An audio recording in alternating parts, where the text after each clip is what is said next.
Um. Muito bem. Vamos lá então. Bem-vinda. Hoje a gente vai ter uma aula particular, pelo visto, né, com a Grice. A pronúncia tá certa, Grice? É Gricier ou Grice? A pronúncia. O correto é Gricier, por Gricier. causa do E, mas eu gosto que fale Gris. Grice. Tá, melhor. Vamos lá então. Bom, a gente vai dar sequência então no nosso conteúdo. Estamos chegando na reta final, inclusive, né? E a partir de agora a gente vai entrar nos tipos de empreendedorismo. Então vai ser bem importante. Estou fazendo a gravação do vídeo, depois eu vou disponibilizar para vocês no YouTube e vamos tocar. Bom, na última aula então eu passei para vocês esse videozinho, esse filme, né, para que vocês fizessem a atividade, para falar exatamente sobre as habilidades empreendedoras. Esse filme, particularmente, ele é muito bom porque ele aborda tudo que nós trabalhamos até o momento, né, e principalmente as habilidades ligadas ao perfil do empreendedor, que é não ter medo de arriscar, confiança, né, iniciativa, poder da adaptação. Então é um filme muito legal, né, além de ser muito divertido. Bom, feito isso, né, e a correção eu ainda não fiz porque vocês estão com a data aberta ainda para entregar até hoje, o final do dia. Então, eu vou fazer as correções dentro do AVA individualmente para cada um, né? Feito isso, a gente vai dar sequência. Aqui a gente entra numa questão. Qual que é a diferença entre o empreendedorismo e o empreendedor, né? E aí, a gente vai lembrar da nossa primeira aula que eu falei para vocês. O empreendedorismo é uma ciência. E toda e qualquer ciência é possível ensiná-la, né? É possível que nós aprendemos ela. Só que só essa teoria por si só ela não faz milagre, né? Se a gente adquirir o conhecimento do empreendedorismo, só isso não está resolvido. A gente precisa colocar em prática. Então, a principal diferença entre o empreendedorismo e o empreendedor é colocar em prática todo esse conhecimento, né? Então, o empreendedor ele é aquele cara que vai pegar todas essas habilidades e esse conhecimento do empreendedorismo, da ciência do empreendedorismo, e vai efetivamente colocar em prática, né? Seja empreendendo, abrindo um negócio, que é o que a gente vai ver, seja intraempreendendo, que é dentro de uma organização, seja através do empreendedorismo social, né? Que são as aplicações que a ciência empreendedorismo nos traz. Certo? Tranquilo, Gracie? Show, vamos lá.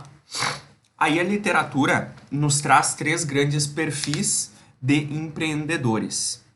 E aqui a gente só tem que tomar o cuidado. Eu estou falando de perfil empreendedor e não dos tipos de empreendedorismo, que é na sequência.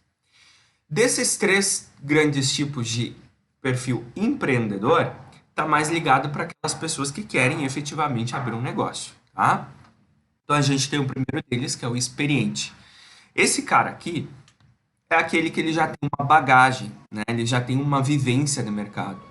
Provavelmente ele já deve ter passado pela experiência do empreendedorismo, ele pesquisou bastante, né? Então ele tem um conhecimento prévio, ele já passou por algumas experiências que colaboraram para chegar ao momento da tomada de decisão de empreender, né? Aí a gente tem o segundo perfil, que é o determinado. Esse cara aqui, às vezes, ele pode colocar os pés pelas mãos, porque muitas vezes ele tem tanta vontade de empreender, ele quer, é uma necessidade dele, né? Ele quer empreender, ele quer abrir um negócio. E muitas vezes ele acaba se arriscando demais. E isso não é ruim, tá? Muito pelo contrário. Só que por se arriscar demais, muitas vezes ele acaba errando. Só que ele aprende com os erros, né? E consequentemente ele acaba sendo um empreendedor determinado. Ele vai dar a cara a tapa, ele vai bater de frente. Se não der certo, não tem problema nenhum. Ele vai recomeçar tudo do zero e vai fazer tudo novamente, né? Porque ele não tem medo de errar. E aí a gente tem o terceiro, que é esse cara aqui, o pesquisador. O perfil de empreendedor pesquisador é o cara que vai pesquisar, vai analisar cenários, vai buscar dados, vai buscar informações, né? Vai avaliar possibilidades e só depois de tudo isso, ele realmente vai tomar a decisão de empreender, né? Então ele é um cara que tem o pezinho no chão, né? Ele puxa a responsabilidade e diz, não, só um pouquinho. A gente precisa parar e pensar e avaliar. Realmente é viável, né? Então a gente sempre costuma falar que as empresas, as ideais, né, aquele desenho ideal da empresa para dar certo, ela precisa ser composta por esses três grandes perfis de pessoas, né, de empreendedores. A gente precisa ter o determinado para ele ter a iniciativa, buscar, fazer e não ter medo de errar. A gente precisa do experiente, né, por conta de toda a bagagem, todo o ensinamento que ele pode trazer. E a gente precisa do cara que é o pesquisador também, que é o que vai puxar os demais, né? Vai ter o pezinho no chão, vai querer a estatística, vai querer comprovar que vai dar certo, né? A possibilidade da empresa dar certo com esse grupo, né, com esses três perfis juntos, é muito maior do que simplesmente se atirar de cabeça. Então a gente sempre fala que a sociedade, né, a sociedade ideal, ela existe e ela é composta por essas três pessoas, pelo pesquisador, pelo determinado e pelo experiente. Tranquilo? Já tinha ouvido falar, Gracie? Não? Assim não. Vamos lá. E aqui a gente entra nos tipos de empreendedorismo. A gente falou nos tipos de perfil da pessoa empreendedora, tá? Agora é nos tipos da aplicação da ciência empreendedorismo. Bom, a gente viu, né, nas aulas anteriores, a Grace acompanhou aí nos vídeos, que a gente falou sobre o cenário do empreendedorismo no Brasil, né? Trouxe alguns dados, alguns levantamentos históricos, né? De todo o caminho do empreendedorismo, quais são as dificuldades, os desafios para quem quer empreender realmente. No Brasil, a gente automaticamente, ao longo do nosso conhecimento, nos é apresentado apenas uma face do empreendedorismo, que é aquele empreendedorismo voltado para a abertura de negócios, né? Ah, se o cara é empreendedor, significa que ele abriu um negócio. Só que eu falei para vocês desde a nossa primeira aula que empreendedorismo é muito mais do que isso, né? Empreendedorismo é uma ciência que pode ser aplicada em qualquer momento da nossa vida. Nós somos empreendedores a todo instante, porque ser empreendedor requer ideias inovadoras, pensamentos fora da caixa, né? Ou fora da curva, iniciativa, adaptação, tudo isso que a gente falou até aqui. Só que existem algumas aplicações que são as mais utilizadas no empreendedorismo, que é o que a gente trabalha aqui dentro do nosso componente, né? Que é o empreendedorismo social, o empreendedorismo corporativo e o empreendedorismo individual. Tá? E aí a gente vai falar um pouquinho de cada um deles.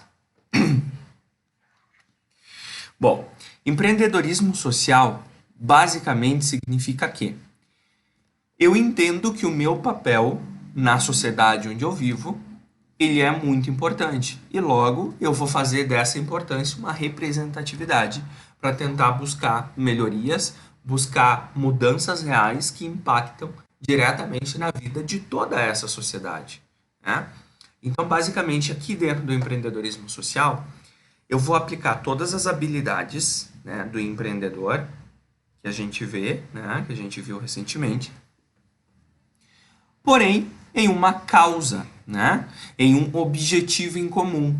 Aqui, não necessariamente eu vise apenas o lucro, né? Eu não vou montar um negócio para vender alguma coisa, né, para gerar riqueza, fazer a economia girar. Não, né? Eu quero aplicar essas minhas habilidades, esses meus conhecimentos e as minhas atitudes em prol de uma melhoria para a sociedade, né? Para aquela parcela da sociedade ao qual eu estou inserido.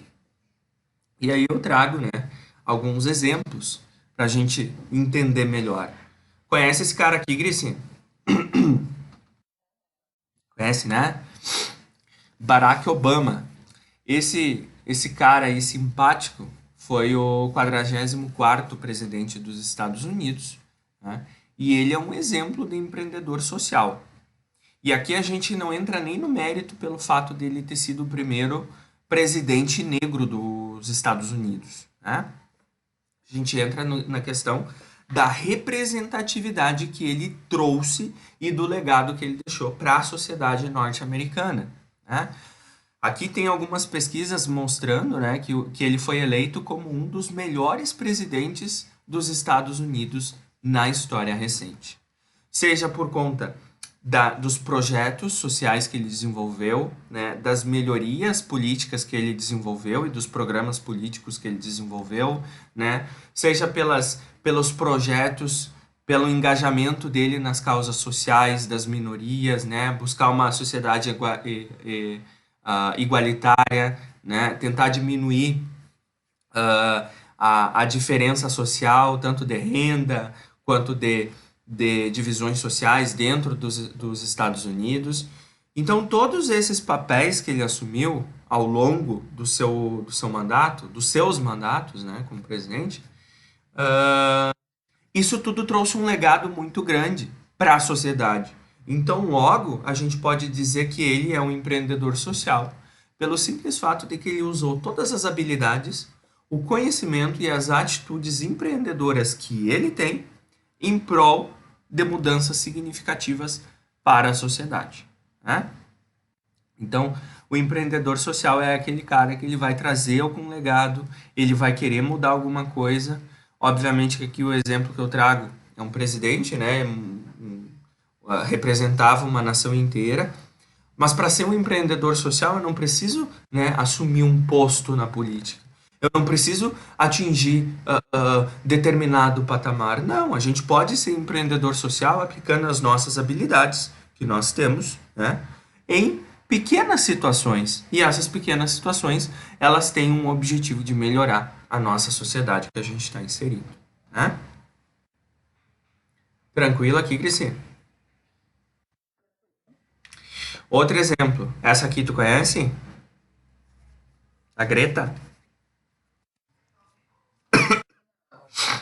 Então, a Greta Thunberg, ela tá bem conhecida, né? Há alguns anos já, uns 2, 3 anos, ela tem sido bastante visada aí pela mídia e ela adquiriu uma representatividade muito grande. Ela é uma ativista que hoje ela tá com 16 anos, né? E ela é uma ativista ambiental, né? Ela é uma ativista ambiental, ou seja, ela é uma, vamos considerar que é uma criança, né, Grice? 16 anos. Eu, na minha época de 16 anos, eu era uma criança ainda, né? A gente, da nossa geração, 16 anos, a gente brincava de casinha ainda, se bobear.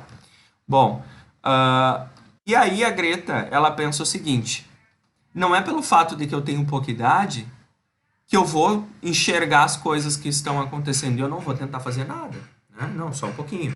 Eu entendo que o meu papel na sociedade, ele é e deve ser importante, né? E a partir desse momento ela assume um papel de representatividade. E aí ela começa a ser ativista social, né? Começa a participar de alguns protestos ambientais, alguns protestos políticos, e chega num determinado momento onde ela é convidada a discursar no G20 da ONU, né, que é o encontro dos 20 países mais desenvolvidos do globo, para discutir, né, políticas ambientais. Olha só, uma criança de 16 anos, né? E aí a gente para e pensa, uma criança de 16 anos está pensando em algumas questões, né, que governantes que estão à frente de países deveriam ter essa responsabilidade social. Mas ela entende que ela não precisa esperar que isso aconteça. O papel social que ela assume, ela pode fazer mudança. Seja minúscula, mas pelo menos ela vai tentar fazer a diferença para a sociedade. E ela ganhou uma representação muito grande, né? Inclusive agora ela está envolvida também com algumas campanhas para ajudar Manaus, né, no combate ao coronavírus. Ela se tornou o rosto, né, estampado das causas sociais, principalmente das causas sustentáveis.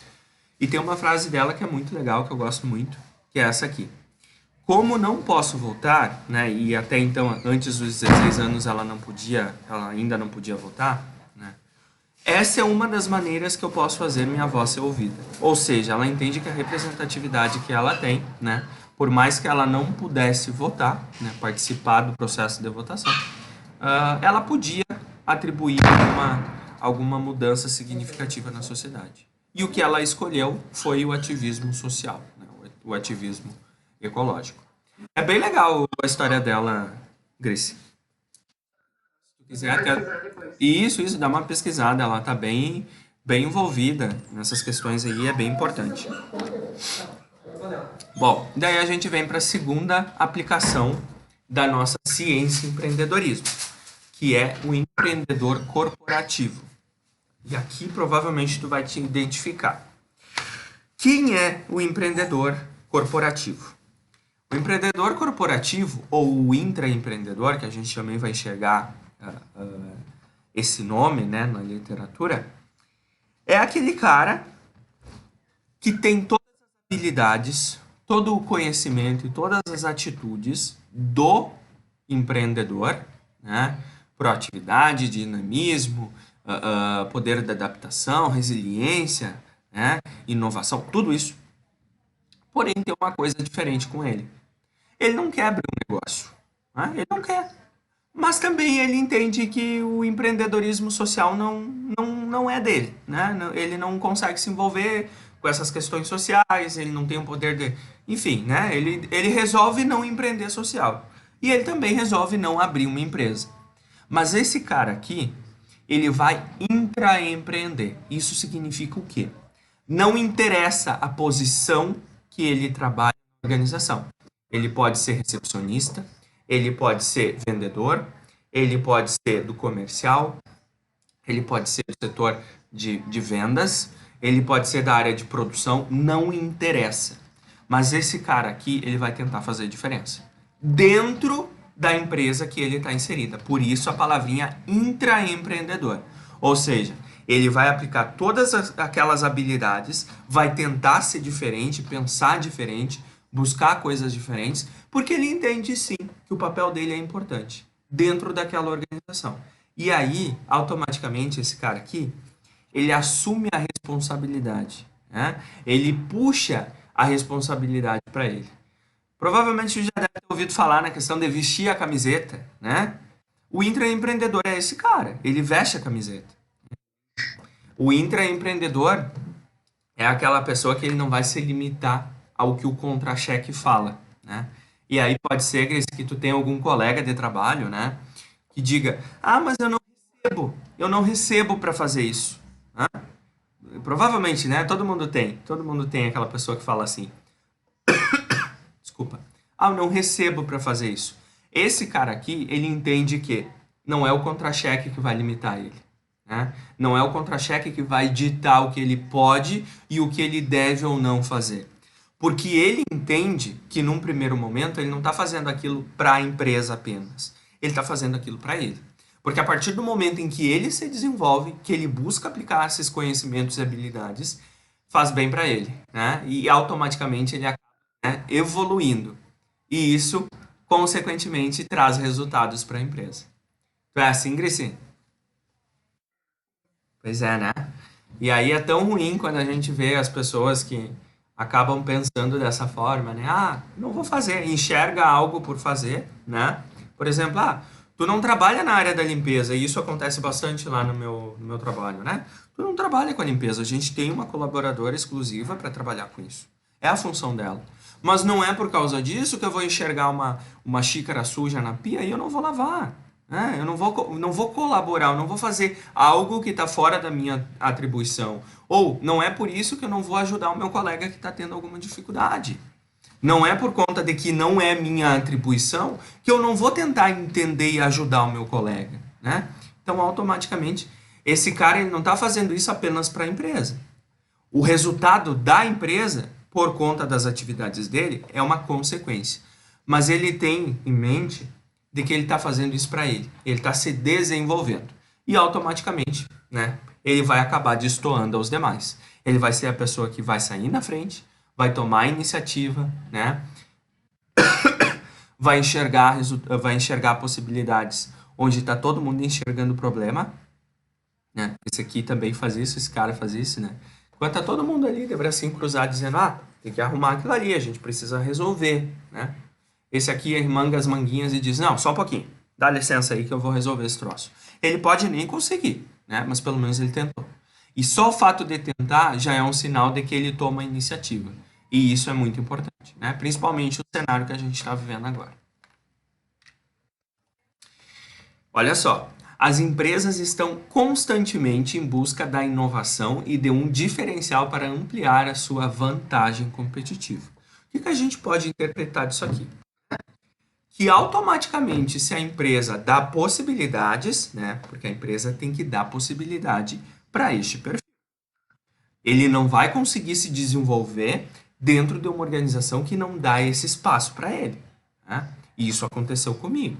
Eu, por muito tempo, ao longo de 8 anos, eu estava inserido dentro de uma organização onde a cultura organizacional não permitia que esse perfil de empreendedor se desenvolvesse, né? E aí, quando acontecia a situação do cara tentar tomar iniciativa e resolver alguma coisa que estava fora da atribuição dele, aí ele escutava aquilo. Mas tu não é pago para isso. Não te mete, né? Não é a tua função. E aí, gestores, empresas que cultuam essa cultura dentro da organização, consequentemente, acabam fechando os olhos para a questão da inovação e, consequentemente, vão ter resultados piores, né? Provavelmente essas empresas acabam tendo maior rotatividade, elas acabam tendo resultados ruins, né? O diferencial competitivo delas comparadas às demais, às concorrentes, provavelmente vai estar muito abaixo. Então, em primeiro lugar, a empresa tem que pensar desta forma. Nós temos que dar espaço para desenvolver os nossos colaboradores e torná-los empreendedores corporativos, ou seja, intraempreendedores. A gente não pode cortar eles, a gente não pode podar eles, porque se isso acontece, pode demorar 8 anos, como demorou com o prof? Pode, né? Mas se isso acontece, esse colaborador ele vai buscar um espaço em uma outra empresa que possibilite, né, o desenvolvimento desse perfil. E foi o que aconteceu comigo, né? Mas demorou 8 anos e pelo menos eu encontrei uma empresa que possibilitasse o desenvolvimento de todas essas habilidades, que é a supervisão, ao qual eu estou aí há 3 anos já, né? Tranquilo, Grecê? Beleza. Com um olhar atento para dentro da organização, muitas delas encontram entre seus colaboradores a vontade e a competência para tanto. Ou seja, quando a empresa olha para dentro dela, ela pode encontrar dentro dos colaboradores o diferencial competitivo para sair na frente dos concorrentes. Só que para isso a empresa tem que olhar para dentro dela, tem que olhar para os colaboradores e dar, né, condições para que eles se desenvolvam. Já trazendo aí spoiler, né? Eu estou montando um seminário online com as turmas das TATCs, né? Eu tava em tratativas com a Roberta, né? Tô falando com a Patrícia, e eu já tive o aval da Priscila também, ela me sinalizou, de que vai ser possível a gente fazer um seminário online. E esse seminário online, eu quero fazer com que todas as TAs-TCs participem, né? Uma semana, é como se fosse uma semana acadêmica integrada, vai ser virtualmente, né? Dentro do Google Meet. E a gente vai receber algumas participações bem legais, né? De pessoas que estão no mercado, desde empreendedores, né? Quem realmente está tocando negócio, quem abriu o negócio nesse momento, desde quem é intraempreendedor, para dar dicas, para falar sobre o mercado de trabalho agora, nesse momento que a gente está vivendo, né? Então vai ser um evento bem legal, né? Provavelmente vai ser à noite. Todos vocês vão ser convidados a participar, todas as TATCs, e é um evento exclusivo para as turmas da contabilidade e da administração. Isso foi uma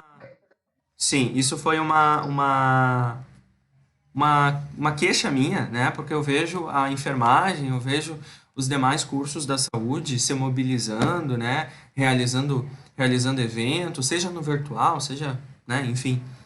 E isso é uma necessidade nossa da administração e da contabilidade, né? Trazer o mercado realmente, trazer o mercado para dentro da sala de aula, para ter essa visão do empreendedor, não só da parte do empreendedorismo, né?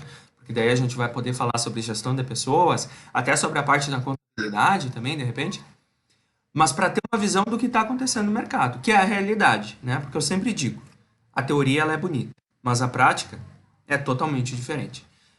Então, provavelmente isso vai acontecer agora na primeira quinzena de julho. Até lá a gente vai ter aula, né? Nossas aulas finalizam agora na sexta-feira já, né? Sexta-feira é nosso último dia de aula. Mas a gente vai continuar mantendo contato, né? E exclusivamente para fazer esse evento que eu tenho certeza que vai ser muito legal, né? Para todo mundo. Bom, este é o perfil dos intraempreendedores. Colaboradores que buscam, criam e implementam ideias, possuem capacidade diferenciada de analisar cenários e encontrar possibilidades. Então, esses são os intraempreendedores. E eu sempre digo, eu quero muito que os meus alunos sejam intraempreendedores, né? E eu faço bastante analogia de nós nos olharmos como empresas, né? Olha para Tigres como se tu fosse uma empresa, né? Tu já está fazendo isso. Tu está buscando qualificação, né? Tu está fazendo o curso técnico. Então, consequentemente, tem o teu objetivo lá. Mas automaticamente, a partir do momento que a gente enxerga a gente como empresa, tu vai querer buscar, né? Esse é o melhor. Tentar melhorar sempre. Porque a gente sabe que o mercado... Eu já sou envolvida com uma empresa Uhum. e eu faço um né? Olha aí, ó.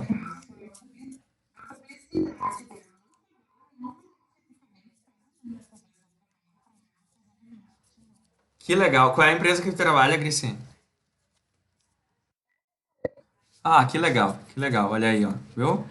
Então, eu sempre digo isso, né? Quando a gente olha para nós como empresa, a gente sempre vai querer buscar o melhor, né? E, consequentemente, pode ser que isso dá muito trabalho, né? E tem pessoas que não querem passar esse trabalho. E aí, consequentemente, acaba entrando na caixinha e fazendo só o que o contra-cheque manda.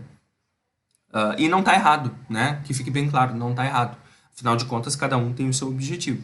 Mas se a gente quer ser melhor, quer buscar mais, né? Quer se destacar, a gente precisa pensar fora da caixinha, né? A gente precisa passar trabalho, de certa forma, mas que esse trabalho vai resultar em um crescimento profissional para nós, em primeiro lugar, né?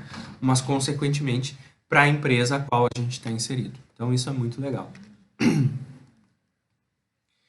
E aí, né, a gente vai buscar na literatura e o termo intraempreendedorismo, ele é considerado recente, né? Surgiu ali a partir dos anos 90, né?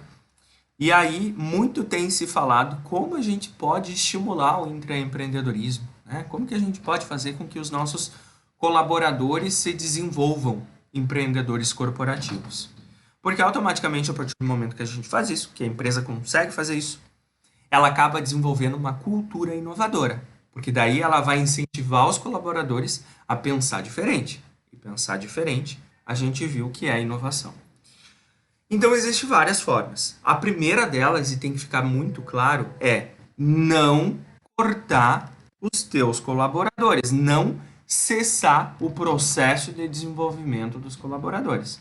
Da autonomia, da responsabilidade, né? Fazer com que eles entendam que o papel deles é muito importante, não tratar as pessoas apenas como um número, né? Como um salário. Então, são algumas questões que a gente pode trabalhar dentro da empresa e fazer com que ela estimule, né, esses colaboradores nesse desenvolvimento pessoal. E aí a gente tem também, né, a questão de que as gerações, a nossa geração, né, que nós somos considerados, eu acredito que tu também, Gris, não sei, posso estar errado, nós somos da geração Y, né? Nós, a partir da geração Y e a geração Z, que é essa última que está chegando aqui, a gente tem uma maior facilidade de trabalhar essas questões de intraempreendedorismo, de atribuir aquelas habilidades empreendedoras, né? De ter essas habilidades empreendedoras e, obviamente, ter a necessidade de buscar esse desenvolvimento. Tanto é que, antigamente, se a gente for avaliar os nossos pais, eles entravam em uma empresa e faziam uma carreira naquela empresa, né? E não saíam dali. Ficavam lá sempre fazendo a mesma coisa, né? E aí a gente tem as gerações anteriores, né, que são chamadas de baby boomers ou geração X, que são aquelas pessoas que culturalmente, né, acabavam fazendo as coisas daquele jeito e estava ok, né? Só que a nossa geração, a Y e principalmente a Z, nós temos a necessidade. Então a gente vai buscar. Nós somos criativos, nós somos inovadores, a gente quer mais e a gente quer tudo ao mesmo momento. Então, se nós entramos em uma organização onde ela não possibilita que nós consigamos desenvolver esse nosso perfil, o que vai acontecer? A gente vai procurar o próximo, né? A gente não vai ter medo. O meu filho da geração Z, e ele já trabalha na empresa. Olha aí, ó. Viu? E provavelmente ele já é, provavelmente não, certo, ele é totalmente ligado na questão tecnológica, né? Que também é uma característica da geração Z. Nós.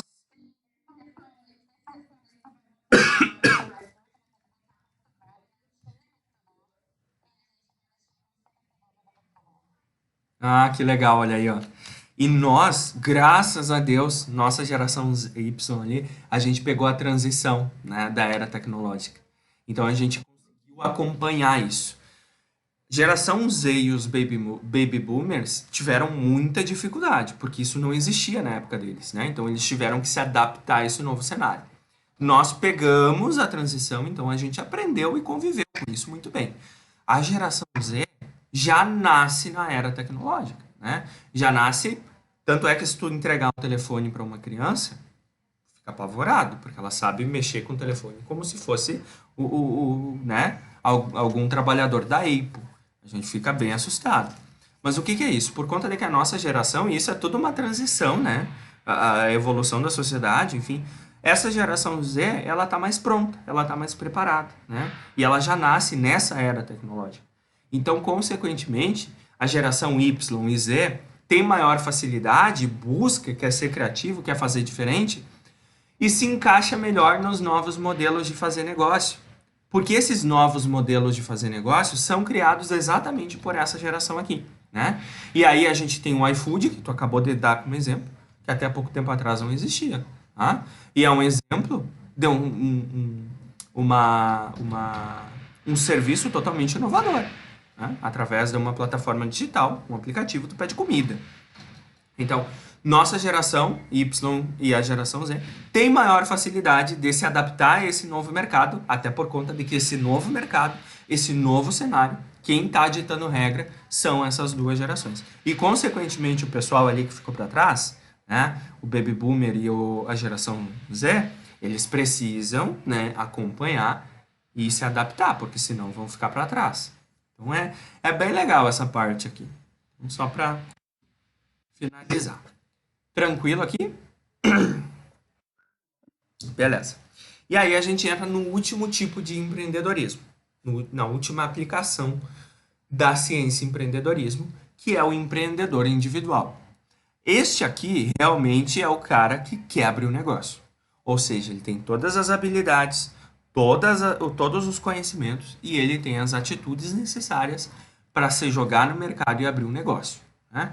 E aí ele vai buscar, ele vai criar, ele vai pensar e ele vai montar um negócio, né? O resultado do produto vai ser a abertura de um negócio. Então, aqui comprova, né, o que o nosso componente tratou, dizendo que empreendedorismo não é apenas abrir um negócio. Empreendedorismo é abrir um negócio, mas é muito mais do que isso. Então, esse cara aqui é quem realmente vai aplicar, né, a ciência empreendedorismo em prol da abertura de um negócio. Esse aqui, né, eu tenho como um dos exemplos de maior empreendedor que o Brasil tem, mas a gente poderia ter N exemplos, né? Que é o Silvio Santos, que começou como camelô, né? Ele vendia na 25 de março em São Paulo. Então, hoje ele é dono de uma das maiores redes de televisões, né, do Brasil. E ele é exemplo de empreendedor, né? Empreendedor individual, aquele cara que buscou, que fez, que aconteceu. E aí uma coisa muito legal, na aula passada, que na verdade a gente não teve, que eu vou passar o link depois, que falava sobre habilidades empreendedoras. E a última habilidade empreendedora é a melhoria contínua e a humildade. Por quê, gente? Por que que é a última? Porque se tu não tem humildade, tu acaba entrando numa zona muito perigosa, né? Tu acaba entrando numa zona de conforto, né? Tu acha que tu já sabe tudo, que tu não precisa te adaptar. Então, a melhoria contínua e a humildade é exatamente tu entender que, por mais que tu saiba como as coisas estão funcionando, amanhã pode ser diferente e tu precisa se adaptar. Se tu não se adapta, tu fica para trás. Simples assim, né? E aí tinha uma imagenzinha que mostrava o caminho do empreendedor, né? Mostrava um bonequinho lá em cima de um topo, do morro, e em cima ele estava com um troféuzinho, e o caminho que ele subiu esse morro estava cheio de cacto, sangue, vidro, e aqui embaixo, olhando dessa visão aqui, tinha um grupo de pessoas apontando para ele, dizendo que ele teve sorte. Nunca foi sorte, sempre foi trabalho, né? O empreendedor, muitas vezes as pessoas que estão por fora, que não entendem, não acompanham a trajetória dele, acabam dizendo que o cara teve sorte, mas não, ele passou o trabalho, né? Ele teve todo um processo, ele percorreu toda uma trajetória, um caminho, até atingir aquele objetivo. Então, óbvio, né, gente? Tem aquelas pessoas que são agraciadas de alguma forma, né? E já nascem em alguma família que já tem essas condições, mas o empreendedor realmente é aquele cara, e até essas pessoas que já nascem com essas condições, eles poderiam simplesmente sentar nas cordas e entrar numa zona de conforto, mas não, eles também entendem que é preciso dar continuidade, melhoria contínua. Então, nunca é sorte, sempre é trabalho. E aí, aqui dentro do empreendedorismo individual, a gente tem a questão de que o brasileiro, o brasileiro que quer realmente abrir um negócio, tá? Ele vai chegar numa bifurcação que vai dizer o seguinte: ele pode empreender por necessidade ou ele pode empreender por oportunidade. O que é isso? O nosso é como se fosse aquela placa ali, né? Quando o cenário se mostra desfavorável, né? E aí a população ela perde poder de compra, o número de desempregados cresce, né? A gente acaba tendo que buscar uma nova forma de complementar a renda. O empreendedorismo informal, muitas vezes, né? Que é esse empreendedorismo por necessidade, automaticamente ele sobe. Tá? São aquelas pessoas que vão, de alguma forma, comercializar alguma coisa, fazer algum serviço, né? Muitas vezes na informalidade. E, consequentemente, para complementar a renda. Já o outro cenário são aqueles que conseguem empreender por oportunidade.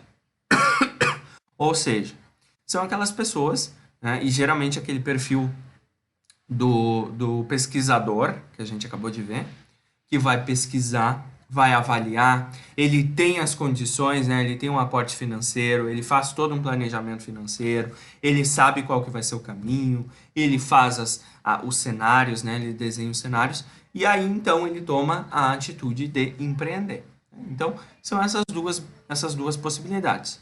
O por necessidade, que o nome já diz, né? A necessidade de buscar uma forma de complementação de renda, e a oportunidade, pelo simples fato de que ele teve a oportunidade de planejar o seu negócio, estruturar ele realmente e só depois colocar em prática. Tranquilinho? Beleza. Aqui então, para abarrotar, não é abarrotar, me fugiu a palavra agora. A gente vai falar sobre alguns aspectos importantes também, né? Para contextualizar e aprofundar um pouquinho o que a gente falou até aqui, que é a questão de tendências culturais, né? O que é cultura? Quando a gente fala, né? Ah, cultura, mas o que é cultura? Bom, inicialmente a gente sabe que cultura é um apanhado geral de valores, princípios, né? Fica muito claro quando a gente olha para dentro de uma organização, né? Para dentro de uma empresa. Cada empresa vai ter uma cultura diferente. E o que é isso? A forma como elas conduzem, né, os processos, como elas conduzem as coisas, as tomadas de decisões, enfim, seja lá o que for. Só que também tem a cultura, essa que a gente pode olhar de forma geográfica, né?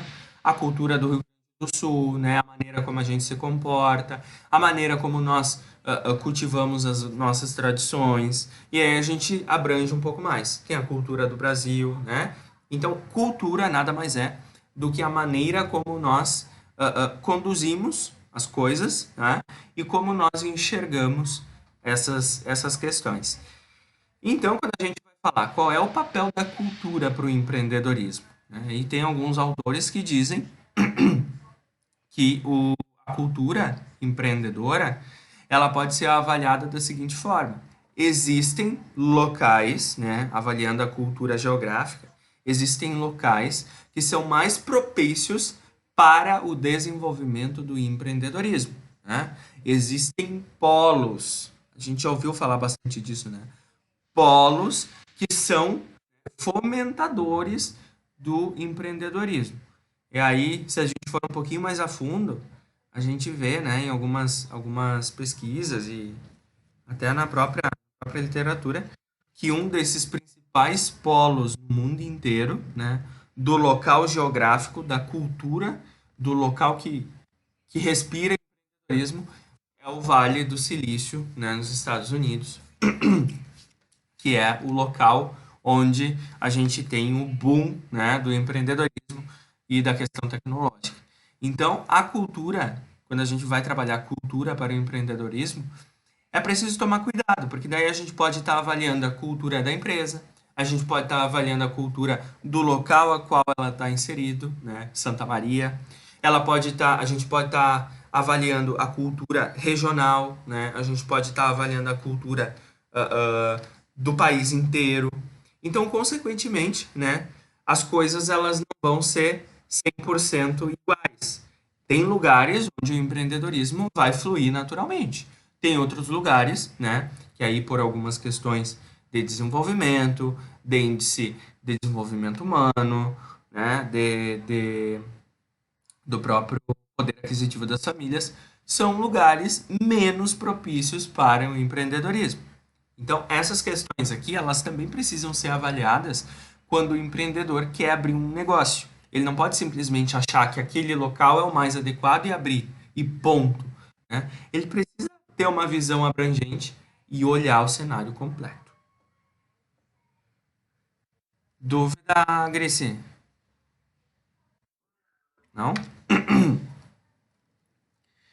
E aí, a gente pode avaliar cidades empreendedoras também, né? Como eu falei, existe a micro e a macro, né? Avaliação da cultura empreendedora. E aí, só para contextualizar, então, a gente pode dizer que cidades empreendedoras são aquelas que conseguem estabelecer prioridades, entendem que é preciso desenvolver o empreendedorismo, porque isso acaba criando uma situação positiva para a economia, né?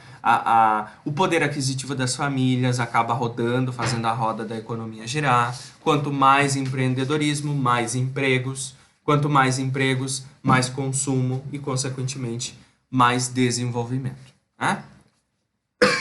Da mesma forma que estimular pequenos negócios, ter umas políticas públicas, né, voltadas para esse desenvolvimento. E aí a gente tem o Sebrae, que é um baita de um parceiro, né, para o desenvolvimento dessas empresas. A gente tem incubadoras tecnológicas, a gente tem o FSM, que tem a própria incubadora, que fomenta esse desenvolvimento do empreendedorismo. Então, tudo isso, gente, faz parte da cultura empreendedora do local, né, da micro-região. E, consequentemente, tem lugares que conseguem desenvolver muito bem, tem lugares que têm maiores dificuldades. E aí a gente pode resumir dizendo que é a cultura aprendida por pessoas que têm a chamada personalidade empreendedora. Têm a energia e a autoconfiança, iniciativa, aceitam responsabilidades e riscos, formam equipes, não aceitam as medidas impostas e buscam recursos diferentes. E, principalmente, têm atitude positiva diante ao fracasso, né? E isso a gente pode resumir e dizer que é uma cultura empreendedora. E a gente viu também no nosso componente que o Brasil é, né, um potencializador do empreendedorismo. Porque a gente viu também que o brasileiro ele já nasce empreendedor muitas vezes, né? A gente, por conta de todas as questões sociais que a gente vive, né, e encontra no empreendedorismo uma oportunidade, a gente acaba empreendendo, né? De forma informal ou formal, a gente acaba fazendo com que nós sejamos um povo, né, de origem empreendedora. Então isso é muito legal. E o porquê, gente, é importante incentivar e desenvolver, né, uma cultura empreendedora. Porque automaticamente, a partir do momento em que a gente incentiva, né, e desenvolve essa cultura voltada ao empreendedorismo, eu estou trabalhando com inovação, né? Eu estou fazendo com que novas possibilidades surjam, novos modelos de negócio, novos modelos de fazer as coisas diferentes, né? E, consequentemente, isso tudo, o resultado disso tudo é o desenvolvimento, né? Então, a gente vai avaliar que existem locais com menores índices de desenvolvimento, né, do que outros. Talvez por conta de que esses outros conseguem desenvolver e incentivar uma cultura empreendedora. E aí a gente olha para dentro da empresa. Da mesma forma, né?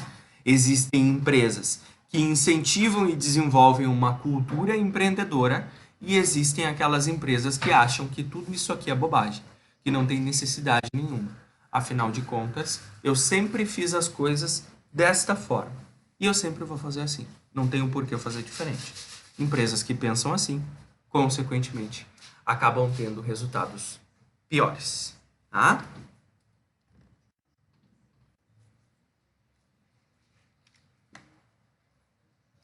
E aí, Grace, para embalar isso tudo, não adianta a gente saber o que é habilidade empreendedoras, né, que a gente trabalhou, saber o que é cultura, saber o que é uma cultura voltada ao empreendedorismo, saber o que é inovação, né, saber que é preciso estimular isso dentro da empresa, se nós não temos uma gestão empreendedora. E aí a gente viu lá no início do nosso componente o que significa isso, né? Essa gestão. O que é gestão? É a maneira, né, o modo como nós gerimos algo. Então aqui é preciso ter uma gestão empreendedora dentro da organização, seja uma organização pública ou uma organização privada. Quem está à frente, né, dessa empresa pública ou privada precisa ter um modo operante de agir, né, um modo de gestão também de forma empreendedora. Ele não pode ser aquele cara que vai olhar para dentro da empresa e vai agir como chefe. Ele tem que agir como líder. E o líder eu mostrei para vocês nas habilidades o que é, né? É aquele cara que vai participar de todo o processo, vai indicar o caminho, vai mostrar qual que é a melhor forma, né? E a diferença do chefe é que ele vai ficar sentado e vai ficar mandando, né, os seus chefiados caminhar em busca do objetivo, só que eles não estão muito bem orientados. Então a gestão empreendedora é fazer com que eu aplique, né, a cultura empreendedora. Eu posso falar que a minha empresa tem uma cultura empreendedora, mas e a gente olhando para a gestão? Será que o modo como a gente está fazendo a gestão do nosso negócio realmente ela é uma gestão empreendedora? Então, preciso tomar cuidado, né? E aqui eu estou falando do cenário interno, né, de cada uma das empresas. Tranquilo também? Beleza. Olha só o porquê é importante a gente ter uma gestão empreendedora. Porque esse cara aqui que a gente acabou de ver, que é uma tendência, né, o intraempreendedor, ele precisa obrigatoriamente de duas coisas. Primeiro, a cultura da empresa ser aberta ao ponto dele desenvolver esse perfil, né, dentro da empresa, mas principalmente ele ter uma gestão empreendedora. Quem está à frente, quem é o gestor do negócio, ele precisa pensar estrategicamente e de forma empreendedora. Porque se esse cara for o tipo de líder que vai chegar para o intraempreendedor e vai dizer, cara, ó, segura tua bola, né? Tu tá pegando pesado. Não é bem assim, né? Então, dá uma segurada, né? Automaticamente, esse gestor vai estar fazendo com que o processo de criação, o processo de desenvolvimento desse perfil intraempreendedor seja comprometido. Afinal de contas, este é o ciclo do intraempreendedor, né? Ele se antecipa, ele vai decidir, ele vai agir, ele vai empreender, ele vai criar e ele vai inovar. Então, não basta eu falar que a minha cultura da empresa é empreendedora. A gestão também precisa ser aberta a isso, né? E não é geralmente o que acontece, né? Principalmente analisando o nosso cenário Santa Maria. Aqui, então, a gente tem os processos de criação inovadora, né? Que são os processos da criação da inovação. Primeiramente, a gente tem os fatores habilitadores, que são o chá, as competências, as habilidades e as atitudes, né? Tanto do empreendedor, mas principalmente voltado aos objetivos da empresa, né? Aí a gente tem os processos de inovação, que aí pode se dar desde processos de criação dentro da organização, né? E aí a gente tem algumas ferramentas que possibilitam isso. A gente tem o brainstorming, que é uma chuva de ideias, que é tu ter um objetivo, tu ter um problema, né? Tu largar na mesa e falar, ó, pessoal, resolvam, né? E aí cada um vai dar uma ideia. E o coleguinha não pode dar risada, né? O coleguinha não pode dizer que tá errado. Que foi o desafio que eu propus para vocês, né? O desafio de trabalhar com aqueles itens inusitados. Justamente de que, quando a gente tem uma ideia, a gente não pode olhar para ela no sentido de que ela não tem pé nem cabeça. Talvez ela não faça tanto sentido, mas tu precisa adaptar ela. Então, uma das melhores dicas, tratando-se de processos de criação inovadora, é as ideias que tu tens, tu absorver para dentro de um papel, né, descrever num papel, e depois, posteriormente, tu vai analisar e se precisar, tu adapta. Mas não descarta as ideias que tu tem, porque se tu descartar, tu vai estar cortando o teu processo de criatividade. Inovação na cultura organizacional, isso daqui é extremamente necessário, porque aqui está os valores, os princípios e os objetivos, né? Missão, visão e valores da empresa. E isso vocês acabam trabalhando lá no componente de gestão financeira e planejamento estratégico. Que toda empresa vai ter a sua, né? Cada empresa vai ter o seu objetivo, a sua visão e seus valores. São os princípios norteadores para a tomada de decisão e também para a conduta interna da organização. E, consequentemente, por fim, a estratégia de inovação, que vai ser a aplicação, né, dessa inovação que foi recentemente criada. Aí ela pode ser uma inovação disruptiva, que aí ela vai ditar regra, ela vai revolucionar algo que ainda não existe, ou ela pode ser a inovação disruptiva, tá? É a disruptiva e a ruptiva, perdão. A ruptiva é essa primeira, que vai revolucionar o mercado, criar novas formas, ditar novas regras, e a disruptiva são aquelas pequenas inovações incrementais, né? Em pequenos processos. Não necessariamente vai mudar tudo, mas consequentemente vai adaptar as coisas para melhorá-las e fazer com que elas fluam melhor. E aí a gente tem alguns cases, né, de empresas que trabalham com um processo de criação inovadora. Tu já ouviu falar do Google, Cris? Cris? Já, né? Legal. Sonho de consumo trabalhar no Google, né? O Google ele tem um pensamento totalmente diferente, né? A nível de desenvolvimento dos seus colaboradores, né? Ele tem uma cultura organizacional que dá a seus colaboradores responsabilidades, né? E atribuições diferentes, até o ponto de propiciar a eles um ambiente totalmente diferente. Então, o escritório do Google é totalmente diferente, né? Tem puff, rede, mesa de sinuca.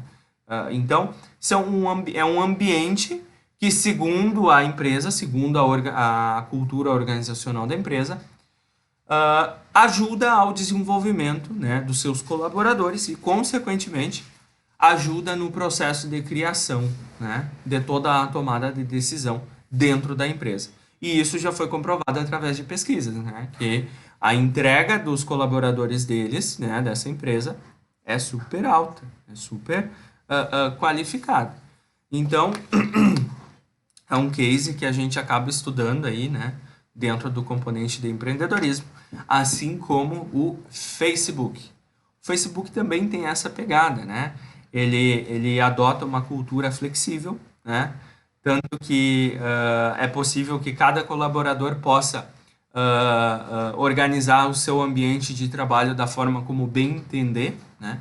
Então, decorar da forma como bem quiser, por conta de que eles acreditam que isso é um estímulo, né? Para que eles se sintam bem em primeiro momento, né? O ambiente organizacional tem que ser produtivo, tem que ser bom, tem que propiciar com que eles consigam se desenvolver, mas consequentemente acaba sendo um ambiente legal, né? Um ambiente diferente e está tudo ligado ao serviço que eles trabalham, né? Que é a questão tecnológica. E aí a gente volta para aquela questão da geração, né? Geração Y e geração Z tem essa necessidade, né? Tem essa necessidade de ter algo diferente, de ter algo pessoal, né? De dizer, poxa, esse aqui é o meu ambiente e eu gosto de trabalhar aqui.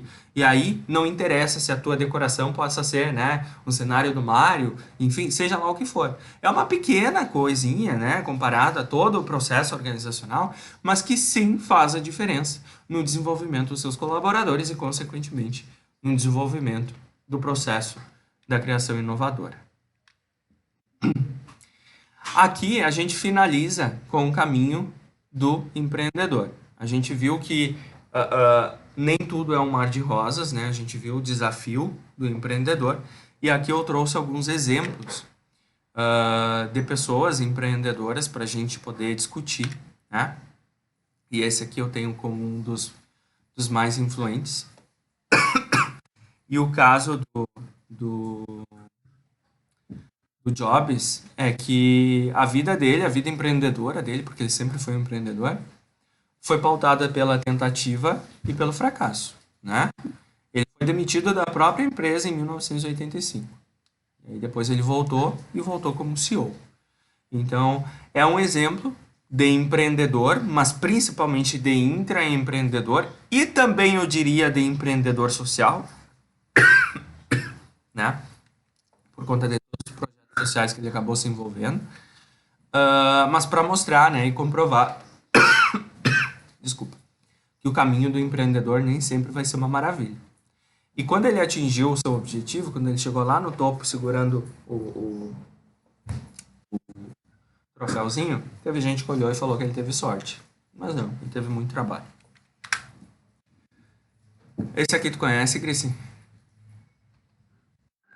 Esse tu conhece? Quer chutar? Então, pelo jeito ali, O Walt Disney. Esse aqui é o nosso Walt Disney. E a história dele é muito legal, por conta de que ele sempre quis ser empreendedor. Então a gente pode encaixar ele como empreendedor individual, né? Que é o cara que sempre quis abrir empresa. E aí, quando ele tinha 20 anos, ele resolveu abrir uma empresa de marketing não, perdão, publicidade. Ele abriu uma empresa de publicidade no porão da casa dele.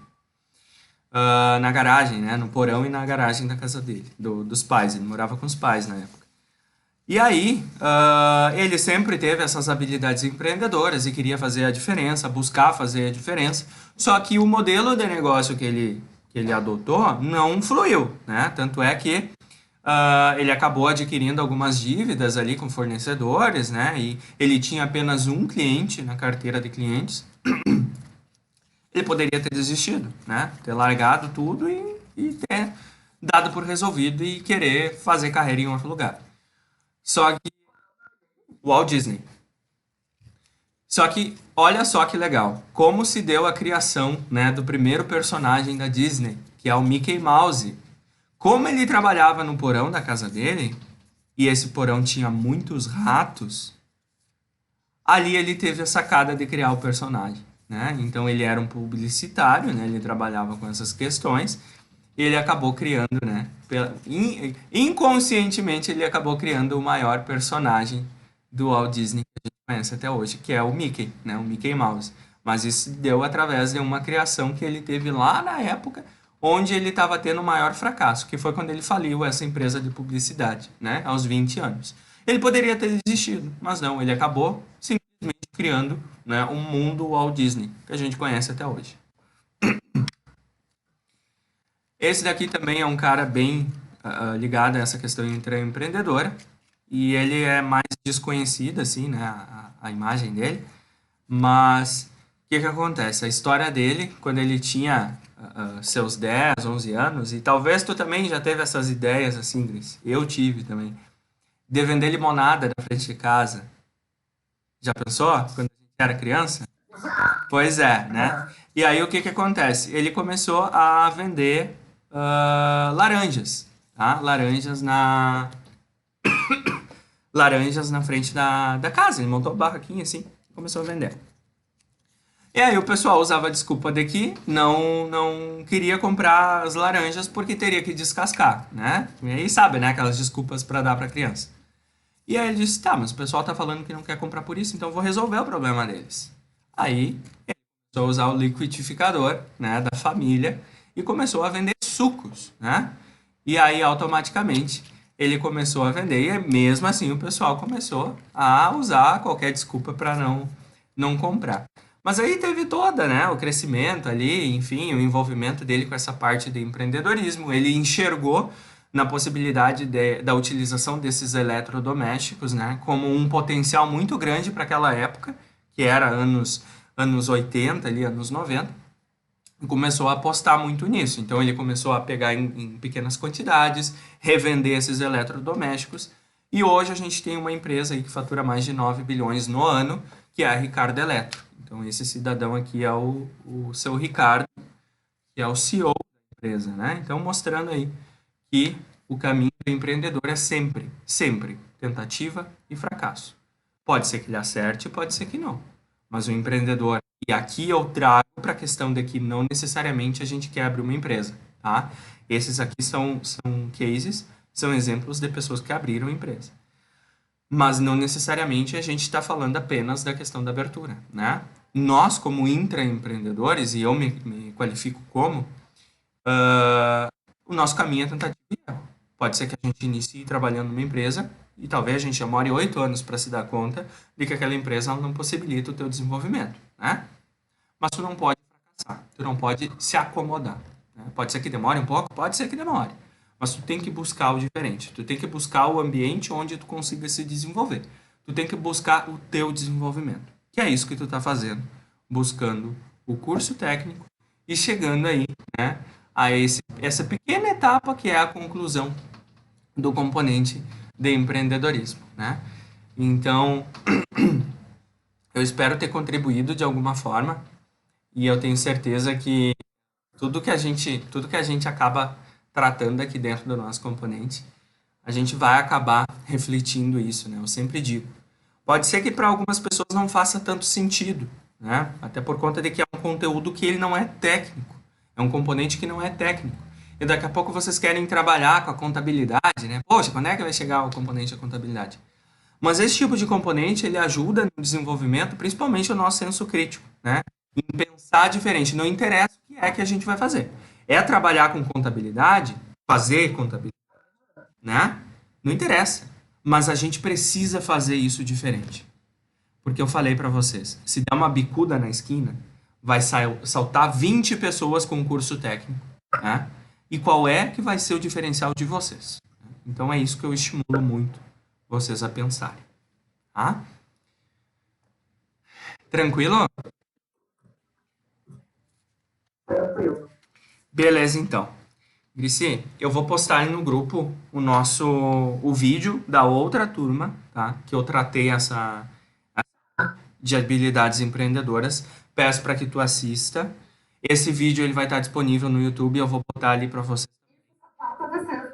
Isso. E daí assim, ó, se tu puder me ajudar e pedir pro pessoal acompanhar tanto a última aula, que é a aula de quarta-feira passada, tá? A de sexta-feira, que o pessoal ninguém apareceu, que daí eu vou botar o vídeo. E a de hoje, eu te agradeço, tá? Porque assim, ó, a gente vai ter a nossa avaliaçãozinha, que vai ser bem tranquilo e eu vou explicar para vocês na sexta-feira como é que vai acontecer. Mas vocês precisam ter acesso ao conteúdo. Eu vou passar para vocês a apostila, o material, o PDF completo, que vocês vão poder consultar também. Vai ser bem tranquilinho, tá? Mas vai ser a nossa atividade final de encerramento do componente mas eu preciso que todo mundo tenha acompanhado os vídeos. Certo? Alguma dúvida? Eu tenho que olhar o filme e entregar o trabalho hoje, né? Sim, tá? A data, assim, ó, a data que eu estipulei para entrega é hoje. Por quê? Porque como eu tô tendo outras turmas, eu não quero deixar para encerrar tudo no mesmo dia. Então, eventualmente, tá? Se caso tu não conseguir assistir hoje, ah, professor, eu quero olhar de noite, enfim, né? Tem como entregar amanhã? Não tem problema, tá? Eu consigo flexibilizar isso. É só para a gente poder se organizar, né? E não deixar para fazer correria. Então, se caso tu quiser entregar amanhã, pode, não tem problema, tá? Bem tranquilo.